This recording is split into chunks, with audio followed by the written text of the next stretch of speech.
जब किसी इंसान की अंतिम सांस चल रही होती है तो बाहर से देखने वाले लोगों को सिर्फ एक शरीर दिखाई देता है, लेकिन अंदर एक ऐसी भयानक प्रक्रिया शुरू हो चुकी होती है जिसे ना कोई देख सकता है ना कोई समझ सकता है। गरुड़ पुराण में बताया गया है कि मृत्यु अंत नहीं है, बल्कि एक ऐसे दरवाजे का खुलना है जिसके बाद हर आत्मा को अपने कर्मों का हिसाब देना पड़ता है। और यही वो समय होता है जब इंसान को अपने हर छोटे बड़े पाप, हर धोखे, हर झूठ, हर अन्याय का एहसास होता है। लेकिन तब बहुत देर हो चुकी होती है, क्योंकि अब वो शरीर में नहीं बल्कि एक भटकती हुई आत्मा बन चुका होता है।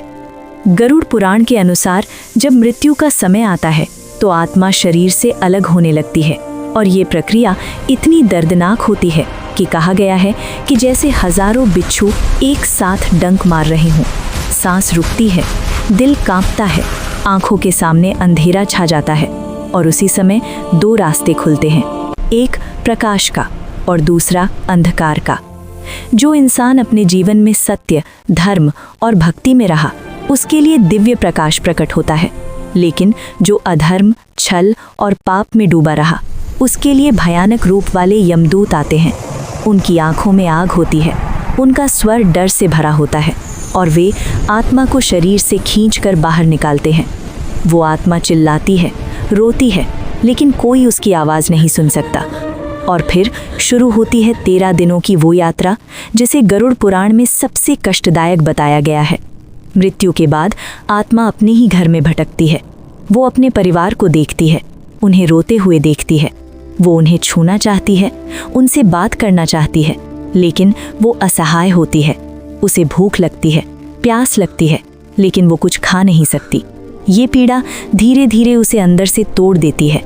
और अगर उसके परिवार ने श्राद्ध और पिंडदान सही तरीके से नहीं किया तो वो आत्मा शांति नहीं पाती, और यहीं से शुरू होता है प्रेत बनने का मार्ग।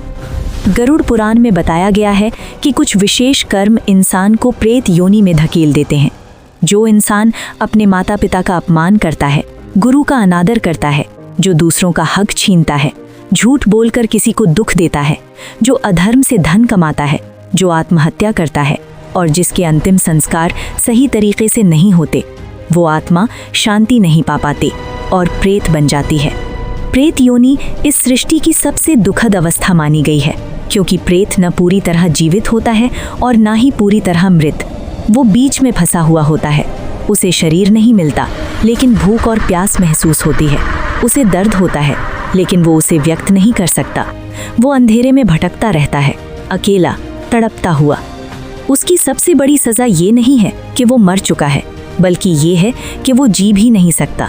और तब वो समझता है कि जीवन में किए गए कर्म सिर्फ इस जन्म तक सीमित नहीं होते, वे मृत्यु के बाद भी आत्मा का पीछा करते हैं। लेकिन गरुड़ पुराण सिर्फ डराने के लिए नहीं है, ये हमें एक रास्ता भी दिखाता है, एक ऐसा रास्ता जिससे हम इस भयानक स्थिति से बच सकते हैं। अगर इंसान अपने माता पिता का सम्मान करे, गुरु का आदर करे, सत्य और धर्म का पालन करे, ज़रूरतमंदों की मदद करे, दान पुण्य करे और भगवान का स्मरण करे, तो मृत्यु उसके लिए अंत नहीं बल्कि एक शांतिपूर्ण यात्रा की शुरुआत बन जाती है।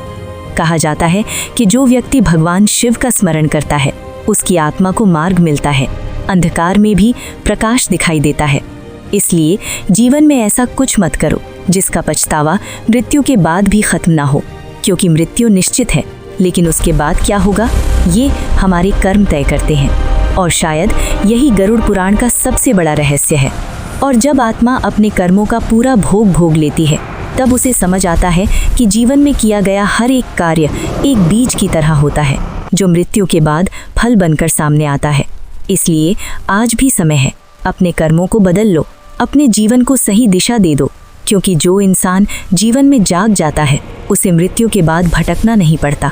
अगर ये कथा आपको सच का एहसास दिलाती है तो इस वीडियो को लाइक ज़रूर करें, चैनल को सब्सक्राइब करें ताकि आप ऐसे ही गहरे और रहस्यमयी सत्य जान सकें, और शेयर करें ताकि और लोग भी अपने कर्मों को समझ सकें, क्योंकि शायद किसी एक सही कदम से एक आत्मा प्रेत बनने से बच सकती है।